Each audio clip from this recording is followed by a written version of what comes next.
Francis Ngannou volé. On dirait qu'il a subi la loi de la mafia. Vous devez savoir que dans ce combat de boxe, il y avait un très grand enjeu financier. Rien que le pari. Parce que tout le monde avait, la quasi-totalité des parieurs étaient contre Francis Ngannou. Donc il y avait un enjeu financier très très important. Et aussi, Tyson Fury, lui, il a reconnu que Ngannou, il est puissant, il est fort, il est puissant, il est fort. Il a reconnu que lorsqu'il te donne un coup, tu ressens vraiment. Voilà, parce qu'il faut dire que Tyson Fury, ce n'est qu'un sac de graisse. Hein.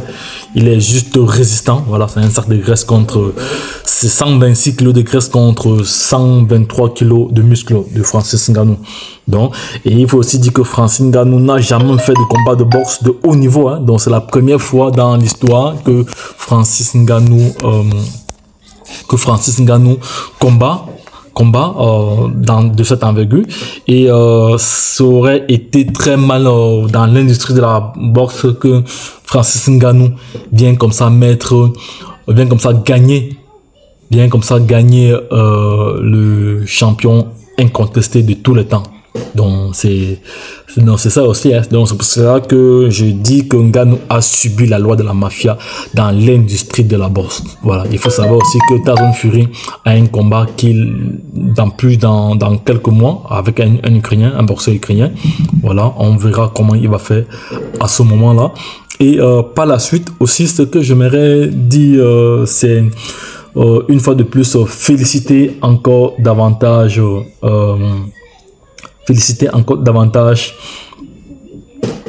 Francis Ngannou, voilà, pour son travail. Il vient de très très loin.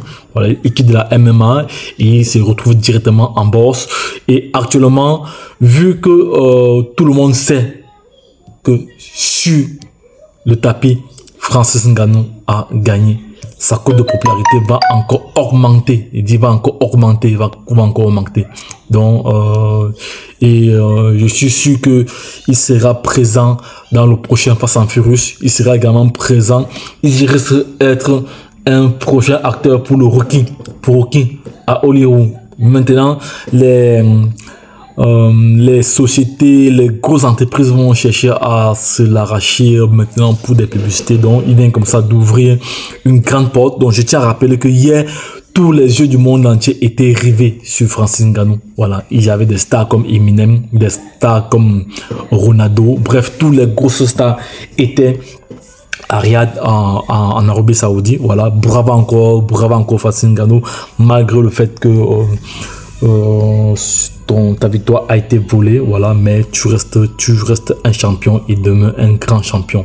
Voilà, donc aujourd'hui, sache que tu as beaucoup d'ouverture maintenant à l'échelle internationale. Voilà, donc les gars, ne perdez pas de vue les informations que nous partageons ici. Voilà, ne perdez pas de vue, likez, partagez, encouragez la chaîne. Donc sachez qu'il y a une boutique en ligne qui est connectée à la chaîne. Vous pouvez acheter des t-shirts, des switches. Il y a pas mal d'éléments que vous pouvez acheter.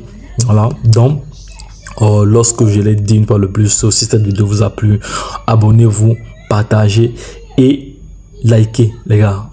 Bravo encore champion, bravo encore Francis Ngannou, malgré la mafia. Donc je tiens à rappeler que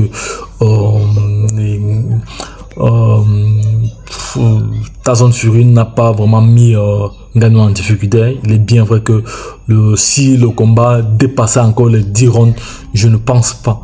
Mais si Ngannou avait mis KO directement Tyson Fury, ça devait être une humiliation totale.